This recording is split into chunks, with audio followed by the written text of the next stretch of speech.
I pose the question, what do we need to know in order to take sound decisions? I was director of GCHQ. I spent 7 years sitting on Britain's Joint Intelligence Committee,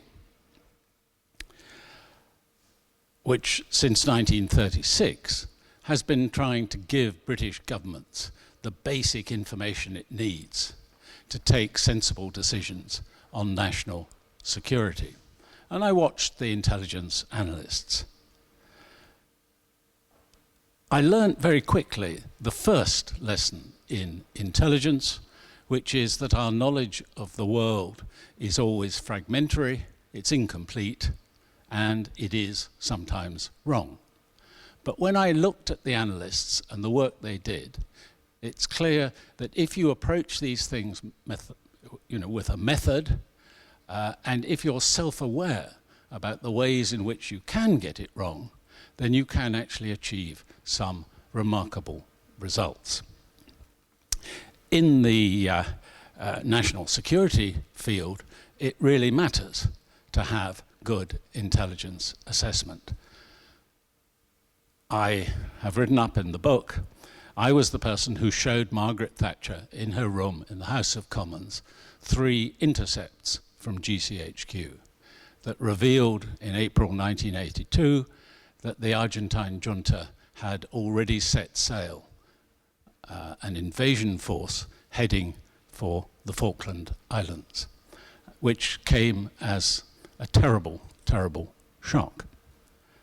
But it gave just enough notice for an extraordinary meeting to take place in her room in the House, in which the decision was taken to have a task force, and sail it for the South Atlantic. And that announcement was ready for when the public news came in on that indeed the Argentine junta had invaded the Falkland Islands. Without that prior notice, even of a few days, I think her government would have fallen. As it was a close-run thing to regain confidence after that shock. I will never forget ringing from her office the duty commander in the Ministry of Defence with the historic instruction, ready the fleet for sea. So it matters in matters of national security, and having some forewarning matters too in our everyday lives. So what I've done is I've tried to distill the experience of those intelligence analysts into a simple model, and it has 4 parts, and I want to walk you through them and illustrate each of them. The first is situational awareness, which is knowing what is going on the ground, or these days, knowing what is going on in cyberspace. Without a basic understanding of the facts on the ground, you can't even start to work out what to do. Just think of all those COVID statistics, the hotspots, the hospital admissions. You need to nail down the facts. So the first part of the model, the first output that you look for, is situational awareness, to answer the questions that all start with what, when, and where. But, and it's quite a big but, facts by themselves are dumb. You can interpret facts, even solid facts, and not everything is solid, but even solid facts need interpretation. You've got to put meaning into them. And so the next part of my model is explanation. Defense lawyers know this very well. Fact, the fingerprints of the accused were on the bottle that was thrown at the police. Explanation, was this because he threw it? Or did the mob rushing past his house pick up a bottle from the recycling bin outside his front door? Facts need explanation. Now, one of the problems about explaining facts is that when you come to compare possible explanations, it's very easy to fall into emotional framing of the issue you're looking at. Your emotion, your feelings toward the issue creep in if you're not careful. So imagine that you're on the last train from Heathrow, it's late at night and it's dark. A large burly man comes in, sits behind you and starts shouting and swearing aggressively. Your first instinct is probably to look for the emergency cord. How far away is it? But then you notice dangling from his ear is a little earpiece. Your whole mental map turns over and you realize this is a cross and tired man off a transatlantic flight berating the minicab company that didn't pick him up. How you frame the issue, and if you'd been watching Halloween or a horror film like that yourself on the flight, you might have been even more ready to jump to the wrong conclusion. So that's an important lesson in intelligence analysis. But if you've got a good explanation and you've got enough reasonably solid evidence, then you can move on to the third output, which is estimation. The intelligence community doesn't like the word prediction. Nobody has a crystal ball in GCHQ in Cheltenham, but you can estimate how events might unfold.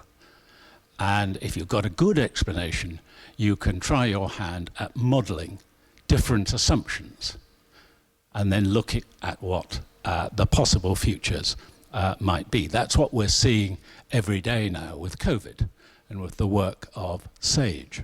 So estimation is the third.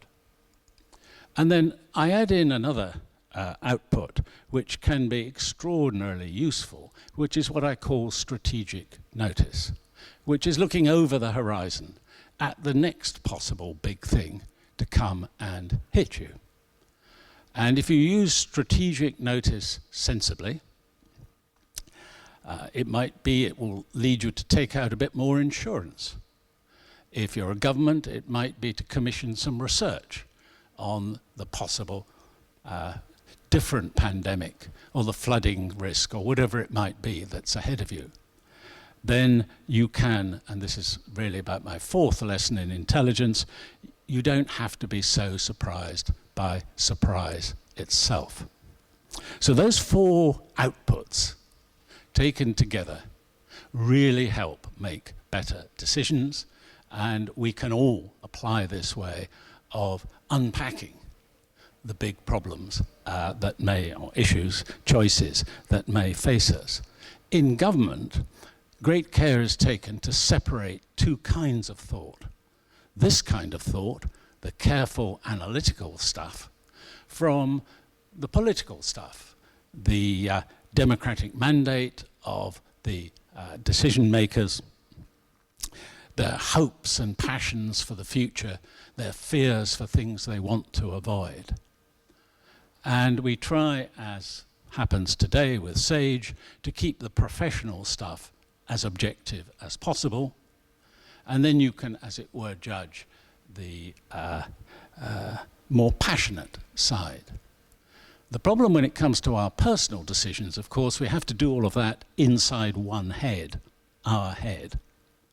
And if the emotional stuff leaches too far over into the analytical stuff, then you can find you've severely prejudiced the kind of decision you ought to be taking. That was always hard. It is hard, but I think it's getting harder. And the reason it's getting harder is so much of our information comes from the internet. And what we see there is, to a large extent, deceptive, manipulative, emotional. Those who are crafting the material know very well how to give us an emotional hit rather than to put out a rational argument. That's the basis of the political advertising that we see.